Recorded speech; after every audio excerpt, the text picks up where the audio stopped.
சுவாமியே சரணமையப்பா.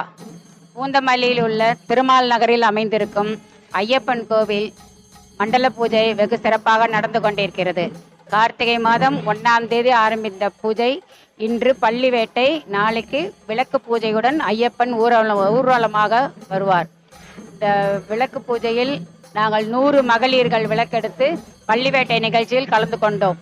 நாளை காலை சிறு குழந்தைகள் எல்லாம் அனைவரும் விளக்கெடுத்து மாலை ஐயப்பன் ஊர்வலமாக வருவார். மாலை 3 மணிக்கு ஆராட்டு நிகழ்ச்சி நடைபெறும். மெரினா கடற்கரையிலிருந்து ஆராட்டு நிகழ்ச்சி நடைபெறும். அதன் பிறகு ஐயப்பன் சாமி ஊர்வலமாக கோவிலுக்குள் வருவார். நாளை மதியம் சிறப்பு அன்னதானம், 3000 பேருக்கு அன்னதானம் நிகழ்ச்சி நடைபெறும். சாமியை சரணம் ஐயப்பா. இந்த பள்ளி வேட்டையின் அடையாளம் என்னன்னா, இந்த பந்தலராஜான்னு ஒருத்தர் இருந்தார். அவர் ஒரு குழந்தைய வளர்த்தார். அந்த குழந்தை ஐயப்பனோட குழந்தை தான். அந்த குழந்தைய தனி காட்டுக்கு தன் தாய்க்காக புலிப்பால் கொண்டு வரதுக்காக விளக்கு எடுக்க வரைச்சு. அப்போ அவர் வேட்டையாடினார். வேட்டையாடும் போது அந்த பன்னிகள் ஆகப்பட்டது அவரை வென்ற விடாமல் உள்ளே இழுத்து கொன்ற சென்றது.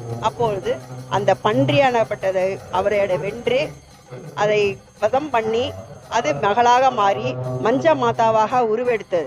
அந்த தரிசனத்தை நாங்கள் அதை மாதிரி கொண்டு வராமல், அந்த சபரிமலையில் என்னென்ன பூஜை நடக்கின்றதோ அது மொத்தமும் இங்கே பூந்தமல்லி ஸ்ரீ தர்மசாஸ்தா கோவில் நாங்கள் நடத்தி கொண்டு வந்திருக்கிறோம். இது வரைக்கும் அது 37 வருடமாக இந்த இது விளக்கு பூஜையை, நாளைக்கு குழந்தைங்களெல்லாம் எடுத்து விளக்கு பூஜை இதோடு நிறைவேறும். கொடியேற்றுறது எல்லாமே இந்த ஒரு வாரத்தில் அவ்வளோ சிறப்பாக நடத்தி எங்கள் ஐயப்பன் எங்கள் அருளாசி எப்பவுமே எங்களுக்கு இருக்கும்னு நான் கேட்டுக்கிட்டு ஐயப்பன் புரியுமா மனமாற